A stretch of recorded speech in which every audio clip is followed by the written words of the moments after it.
Good afternoon, ladies and gentlemen. I wish to talk about the relationship between the SADC Trade and Services Protocol and the various other protocols on specific services sectors. Now, as you may all know, the member states adopted the Trade in Services Protocol in August of 2012. And the main purpose of this protocol is to achieve or to establish an integrated market for trade and services in the region in order to create new business opportunities, to enhance or to increase our services capacity, efficiency and competitiveness, and so on. Now, the protocol has a number of stated objectives, but I wish to focus on one particular objective, and that is to achieve consistency between the liberalization of trade in services and the various other SADC protocols on specific services sectors. Now, it means that the member states must seek consistency between their intra-regional, their inter-regional and their multilateral commitments and negotiations on trade and services. And this is very important in my opinion, for four important reasons. And that is, first of all of them, except for one, are members of the WTO. They've made certain commitments. They are obliged to implement those commitments and the various other obligations of the GATS. They are also, or they will in the near future be involved in trade and services negotiations with other third parties within the region, including under COMESA, the EAC and the tripartite FTA. Secondly, these SADC members are also involved in negotiation for the conclusion of economic partnership agreements with the EC, all the interim and under various configurations, I must add. And all of these interim EPAs have provisions for the continued negotiations on trade and services. Now, even though there seemed to be a little appetite in the region for continued negotiations, there are signs that at least some SADC members will negotiate services with the EU. Thirdly, all the SADC member states, except for 2 or 3 of them, have ratified protocols on specific services sectors. For example, the protocol on finance and investment, the protocol on transport and communications, education and training, sports and culture, energy, tourism, and so on, to name a few. These protocols create trade in services related obligations for the parties involved, and as a result will influence the type and the scope of commitments member states must undertake in the trade and services negotiations in order to ensure the integrity of this protocol and to achieve your objective of establishing or creating an integrated market in the region. And then finally, apart from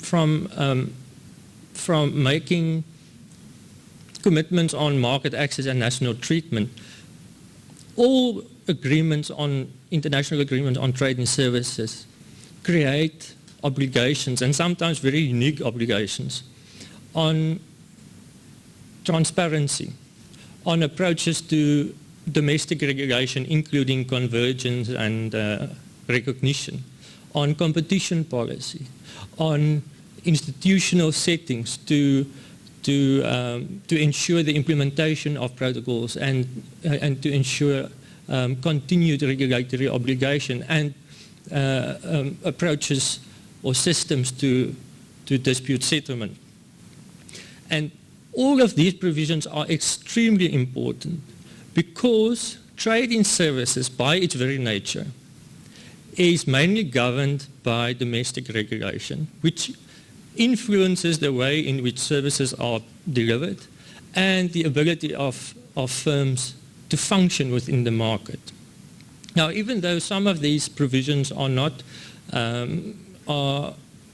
legally binding, effect must still be given to the intention of the contracting parties to achieve certain results through ongoing regulatory cooperation over an extended period of time. Now, in conclusion, conflicting market access and national treatment commitments and regulatory obligations will undermine the objective of the Protocol on Trade in Services and making the establishment of an integrated market remote. So in order to prevent a disorderly integration process in the region, members should, in my opinion, first assess what are your applied market access and national treatment conditions and your regulatory regime governing your economy as a whole and your specific services sectors, because member states are obliged to improve on their existing GATS commitments. You cannot improve on your existing GATS commitments if you're not aware of what is going on in your economy and how and what you can offer or where you can improve on your existing commitments. Secondly, determine what are your obligations or trade in services related obligations under the various other protocols to which you are a party. And those commitments or obligations should be incorporated into your schedules of commitments. It's not a matter of negotiation. It should be incorporated in order to achieve the objective of this protocol. And then finally, try to align the regulatory approaches, including on mutual recognition, competition policies, institutional settings, in order to limit the impact of regulatory differences, because regulatory systems cannot easily be separated for differential treatment. For example, if you are obliged to consider an application for a license within 5 days under the one protocol, and you have 15 days to consider an application on the other on a different protocol, what approach or how are you going to separate those two applications in practice? In practice, you will have to comply with the best practice or if you are obliged to give reasons for the rejection of an application on the one protocol but not under other protocols, how do you deal with it? So,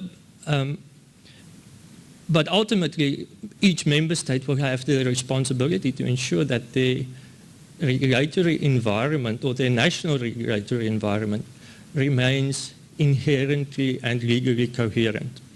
Thank you.